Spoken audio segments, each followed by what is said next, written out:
The first time anyone noticed the quiet power of coffee, it was not because of its taste or aroma, but because of what happened after it was consumed. Long before cafes, filters, or branded cups, people lived by the rhythm of sunrise and sunset, moving slowly with the day and resting when darkness came. Then, in a small and almost forgotten corner of the world, a simple drink made from roasted seeds began to change how humans experienced time, attention, and even ambition. Coffee did not arrive as a king announced by trumpets. It arrived like an accident, a humble discovery that slowly revealed an unexpected majesty. This accidental greatness is what makes coffee more than a beverage. It is a companion to thought, a witness to history, and a quiet force that reshaped daily life across cultures and centuries. Legend says that coffee was discovered by a goat herder who noticed his animals behaving strangely after eating red berries from a certain plant. Whether this story is true or not matters less than what it represents. Curiosity. Humans have always observed nature closely, experimenting, tasting, and learning through trial and error. Someone, somewhere, decided not only to eat the berries, but to roast the seeds, crush them, and mix them with hot water. In that moment, coffee was born, not as a luxury, but as an experiment. The drink was bitter, strong, and unfamiliar, yet it carried something remarkable. It sharpened the mind, it pushed back sleep, it extended the hours in which people could think, work, talk, and dream. At first, coffee was valued for its practical effects.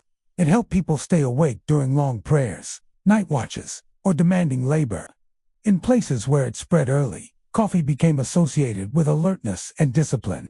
Monks, scholars, and traders found that this dark liquid supported focus and endurance. Without intending to, coffee began to influence how people organized their days. Nights grew longer, conversations deepened, ideas lasted beyond sunset. The simple act of drinking coffee quietly challenged the natural limits of the human schedule.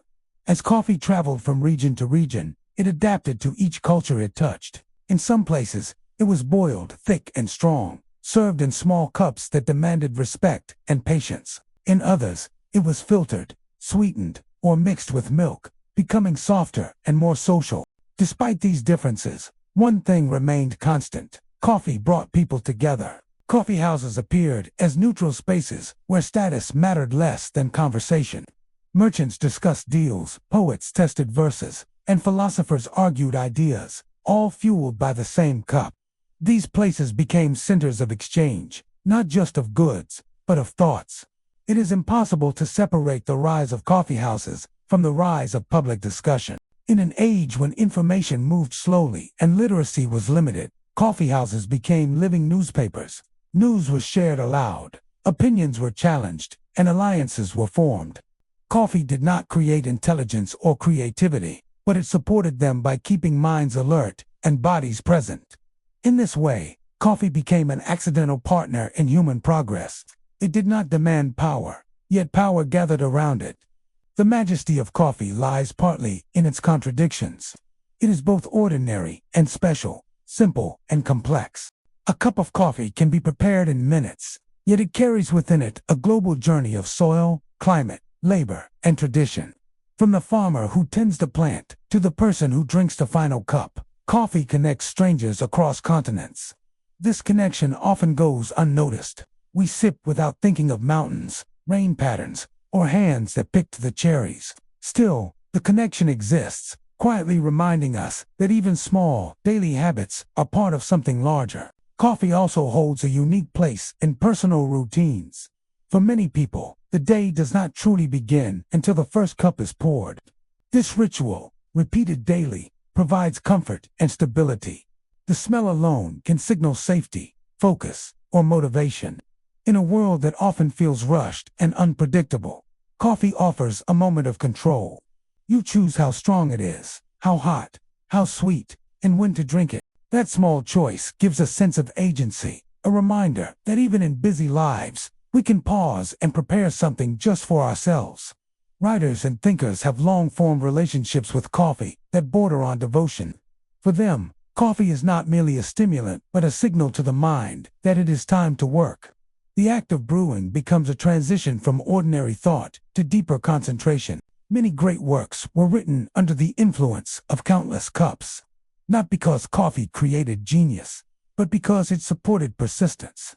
Coffee helps people sit longer with their thoughts, push through mental fog, and return to unfinished ideas.